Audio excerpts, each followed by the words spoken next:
মহিলারা সাবধান, এমন কিছু লক্ষণ আছে যেগুলি আমরা সাধারণ মনে করি, কিন্তু এগুলি হতে পারে ডিম্বাশয়ের ক্যান্সারের ইঙ্গিত।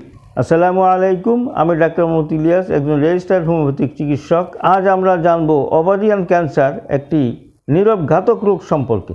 ওভারিয়ান ক্যান্সার কি? নারীর ডিম্বাশয়ে যখন অস্বাভাবিক কোষ বেড়ে টিউমার তৈরি করে তখন তাকে ওভারিয়ান ক্যান্সার বলা হয়।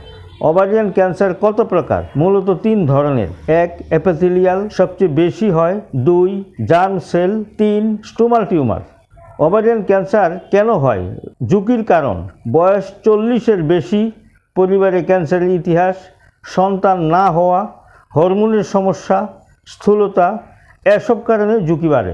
ভয়ঙ্কর বিষয় হলো লক্ষণগুলি খুব সাধারণ: পেট সবসময় ফুলে থাকা, অল্প খেলে পেট ভরে যাওয়া, পেটে ব্যথা, বারবার প্রস্রাবের চাপ, হঠাৎ ওজন কমে যাওয়া। অনেকেই এসব লক্ষণকে অবহেলা করেন, আর এখানেই ঘটে বড় ভুল। কারা বেশি ঝুঁকিতে?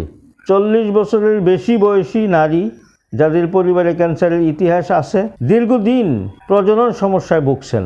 রোগীর সামগ্রিক উপসর্গ অনুযায়ী শরীরের ভারসাম্য ফিরিয়ে আনতে সহায়ক হতে পারে। তবে ক্যান্সারের ক্ষেত্রে সঠিক পরীক্ষা ও অভিজ্ঞ হোমিওপ্যাথিক চিকিৎসকের চিকিৎসা নেওয়া সবচেয়ে জরুরি। মনে রাখবেন, প্রাথমিক অবস্থায় ধরা পড়লে এই রোগ নিয়ন্ত্রণ করা সম্ভব। তাই দেরি না করে সচেতন হন, নিজে জানুন, অন্যকে জানান।